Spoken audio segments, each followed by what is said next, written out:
প্রত্যেকটা মুসলিমই সেহরির সময় অতিরিক্ত পানি পান করে থাকে। তারা ভাবে তারা যদি অতিরিক্ত পানি পান করে তাহলে সারাদিন তাদের আর তৃষ্ণা লাগবে না। কিন্তু এবার এই অতিরিক্ত পানি পান করা নিয়ে গবেষকগণ জানালো চাঞ্চল্যকর কিছু তথ্য।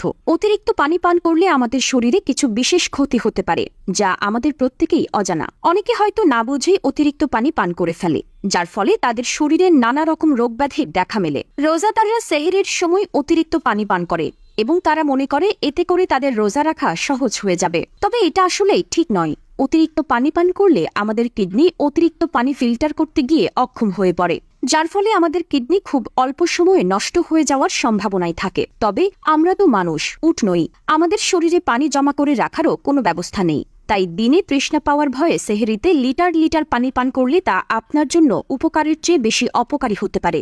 আপনি যদি নিয়মিত রোজা থেকে থাকেন তাহলে অবশ্যই কমেন্ট বক্স আলহামদুলিল্লাহ লিখতে ভুলবেন না। আর ভিডিওটি অবশ্যই শেয়ার করে দিবেন, কারণ আপনার একটি শেয়ারে বেঁচে যেতে পারে আরেকটি মানুষের জীবন। প্রিয় দর্শক, চলুন শুরু করা যাক আজকের এই গুরুত্বপূর্ণ ভিডিও। বিশ্বজুড়ে রোজা পালন করছেন মুসলিমরা।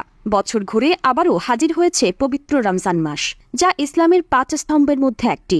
রমাদান মাস জুড়ে মুসলিমরা ভোর থেকে সূর্যাস্ত পর্যন্ত খাওয়া দাওয়া থেকে বিরত থাকেন। এই দীর্ঘ সময় খাবার ও পানীয় থেকে বিরত থাকার কিছু স্বাস্থ্যগত সুবিধা থাকলেও কেউ কেউ এই মাসে তাদের খাদ্যাভ্যাসের আকস্মিক পরিবর্তনের সঙ্গে খাপ খাইয়ে নিতে অসুবিধা বোধ করতে পারে।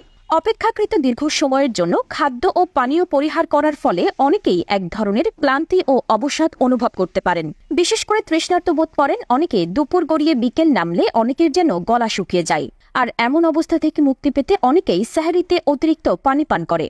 বিশেষজ্ঞ চিকিৎসকরা বলছেন, দিনে তৃষ্ণা পাওয়ার ভয় সেহরিতে অতিরিক্ত পানি পান হিতে বিপরীত অবস্থা ডেকে আনতে পারে। এটি উপকারের চেয়ে বেশি অপকারী হতে পারে। মূলত মানুষের শরীরে একটি নির্দিষ্ট পরিমাণে পানি ধারণ করতে পারে এবং অতিরিক্ত পানি কিডনির মাধ্যমে বেরিয়ে যায়। সাধারণত একজন প্রাপ্তবয়স্ক মানুষের শরীর প্রতি ঘন্টায় প্রায় 0.8 থেকে 1 লিটার পানি প্রস্রাবের মাধ্যমে বের করে দিতে পারে। তাই একেবারে অনেক পানি পান করলে তার শরীরে জমা না থেকে দ্রুত বেরিয়ে যায়, যা শরীরের জন্য তেমন কোনো উপকার বয়ে আনে না। ফলে যারা ভাবে এমনটা করলে রোজা রাখা সহজ হবে, তাদের ধারণা আসলেই ঠিক নয়। কিডনি সক্রিয় হয়ে প্রস্রাব হয়ে যাওয়াতে অতিরিক্ত পানি পান কোনো কাজেই লাগে না, বরং দিনের বেলায় তৃষ্ণা লাগার ব্যাপারটি অব্যাহত থাকে। তবে ইফতার থেকে সেহরি পর্যন্ত সময় যথেষ্ট পরিমাণ পানি পান করতে হবে বলে মনে করে অধিকাংশ পুষ্টিবিদ এবং বিশেষজ্ঞ চিকিৎসকরা।